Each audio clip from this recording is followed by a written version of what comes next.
Et là tout le monde, nous retrouvons pour une nouvelle vidéo. Donc il s'agit de la présentation du deck Magicien Sombre. On va commencer par le main deck évidemment. Donc deux Magiciens Sombres pour éviter les briques.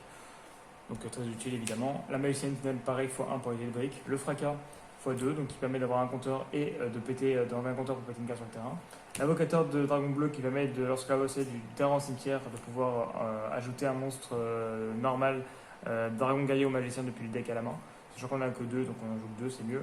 Et le Lexion qui permet d'invoquer plus facilement le Magicien Sombre parce que du coup on peut invoquer par sacrifice un Magicien pour son attaque en plus de l'invocation normale pause.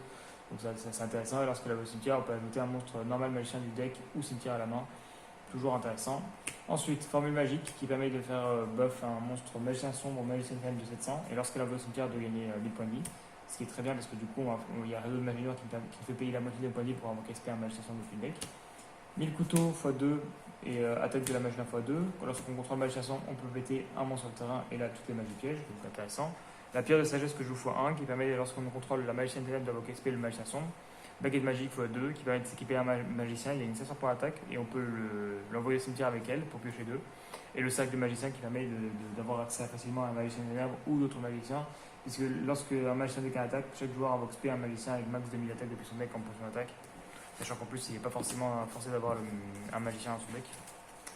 Ensuite, au niveau du skill, j'ai choisi l'acte du magicien qui permet du coup de soit ajouter un magicien sombre depuis le deck à la main et mélanger une carte du deck à la main, ou soit mélanger un magicien sombre depuis la main dans le deck et piocher une carte. Et durant la main phase, on peut sacrifier un monstre dans le nom d'origine et magicien sombre pour piocher 2. Donc ça permet d'être assez versatilles sur ça. Sachant que si derrière on a trop de magiciens sombres en main et qu'on a pas la tuto ou l'aspect, ben, on peut la remettre dans le deck et repiocher une. Et sinon, on peut ajouter directement Magicien Sombre si on en a besoin. Par exemple, on a une élection ou d'autres cartes. Et aussi, si on a un monstre Magicien Sombre qui est neutralisé sur le terrain, qui attaque 0 ou un truc comme ça, ben on peut partir sur le renvoyer au cimetière pour pouvoir piocher 2. Alors, du coup, donc on est un deck go second. On draw. Tac.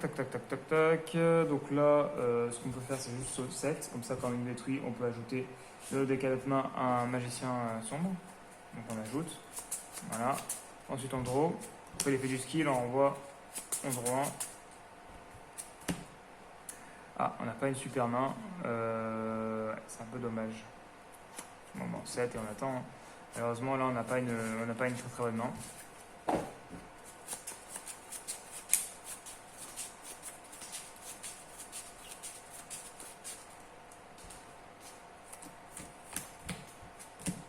Donc là on fait fracas, on set le cercle, il va attaquer, paf, on invoque speed directement à la magicienne ténèbres depuis le deck. C'est plutôt sympa.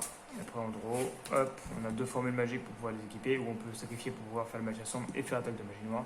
Donc on a un choix. Donc moi je vais faire deux formules magiques, tac, et voilà. Donc là il a 8400 en plus, il passe à 3004 et on a un monstre à 1009. Donc voilà. Donc j'espère que la vidéo vous a plu, je vous invite à aller voir mes autres vidéos et à vous abonner, et à la prochaine pour une autre vidéo.